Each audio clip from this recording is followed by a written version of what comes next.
Alright, so we got new passions for global for this week, and I mean it is what was expected, to be honest.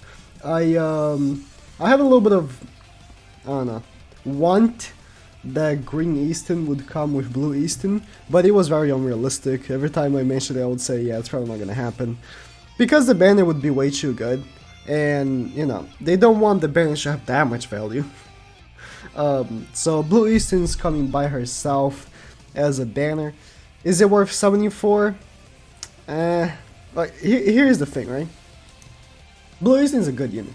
She is a support unit, the same kind of support card as Helm has, and you know, nice ult, nice attack card, very good passive.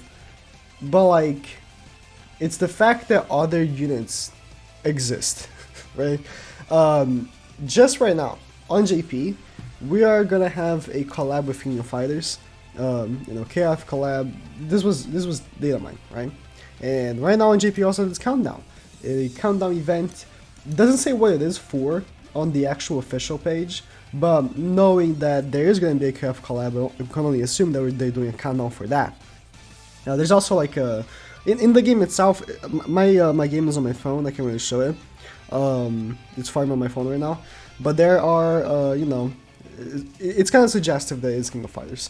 The image by, oh, actually, if I go on Twitter, I know Grandcast Database is posted a picture of it. What I'm talking about. Yes, like these right here. It's kind of suggestive that it's King of Fighters.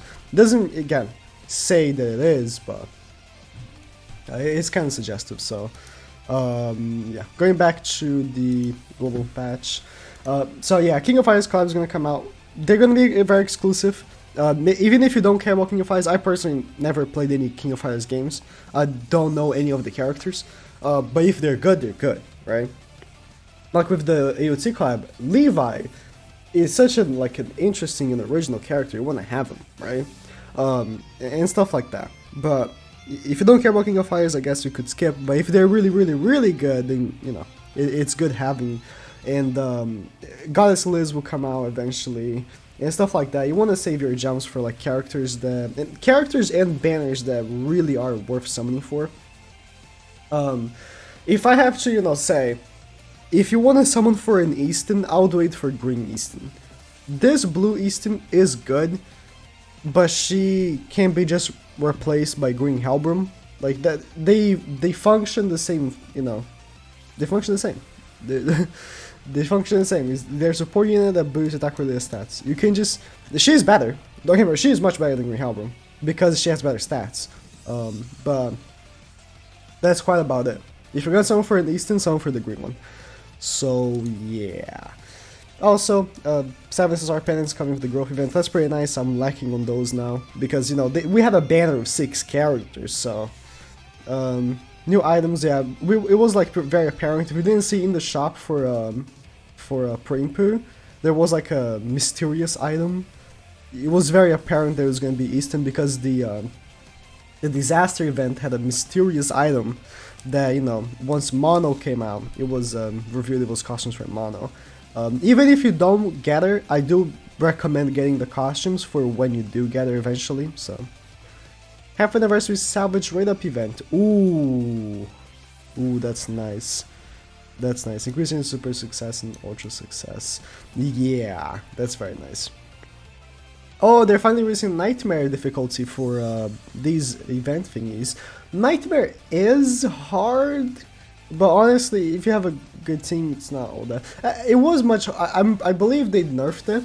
It was super hard when it came out, and then it just stopped being super hard. So maybe they'll release a nerf difficulty already on global. But remember, like when it first came out, it was like super hard, super hard, and then just wasn't anymore. So I'm pretty sure they nerfed it. But yeah, it's just extra rewards pretty much. Like for this, in this situation, right? You get like AP pots, but in the penance one, it's like you get 3 extra penance right here. So it's pretty nice. The extra nightmare difficulty for this. Yeah, more missions. I don't know if it's more missions or it's replaced missions, to be honest. Yeah, it's replaced missions. Okay. Drop edition. Yeah, Blue Arthur has been moved to the part 2 tickets now. You can pull him in there if you get lucky, I guess. I mean, here's the thing. Right now, maybe it is worth just using all you have to get their Yari before more characters get put in the pool, right? So you have a better chance of pulling their Yari. But you know, if you don't have any, then what can you do? Eastin Frisia. I mean, Eastin, not gonna lie, I do have UR gear for Eastin because of green Eastin. It's not a bad UR gear, but Frisia Lamau. These events are ending.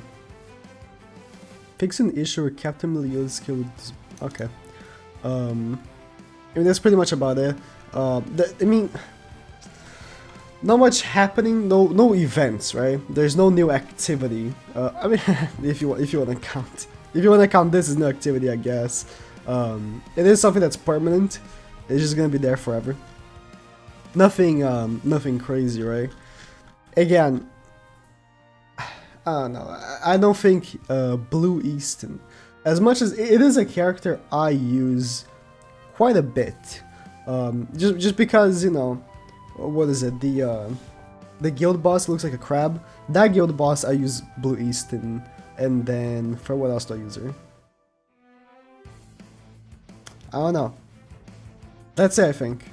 I mean, I do use her on Hell Red Demon. I use my Hell Red Demon team is her, Blue Arthur, and Slater. No, I mean, I fluctuate between Slater, Bon, and I tried out Mono recently, which is okay.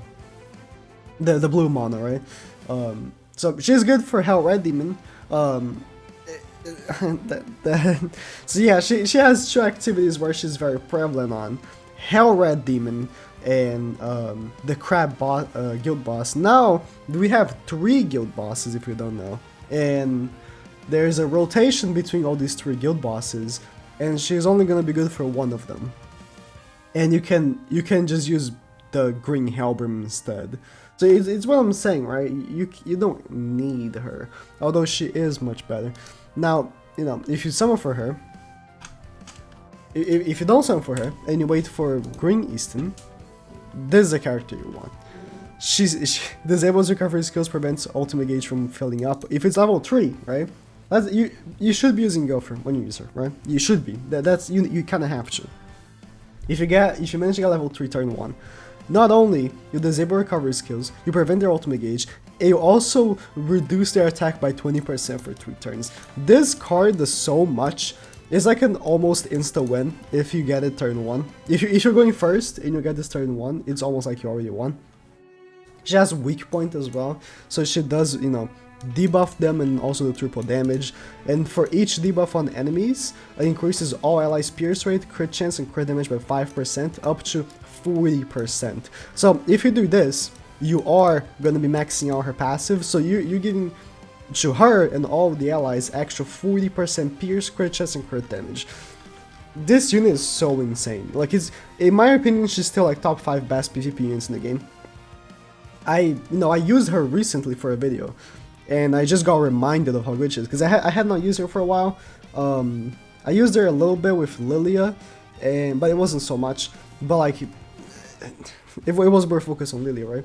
Using her again, I just realized how stupid she is. So yeah, I think skipping the blue Eastin is just a better idea, to be honest.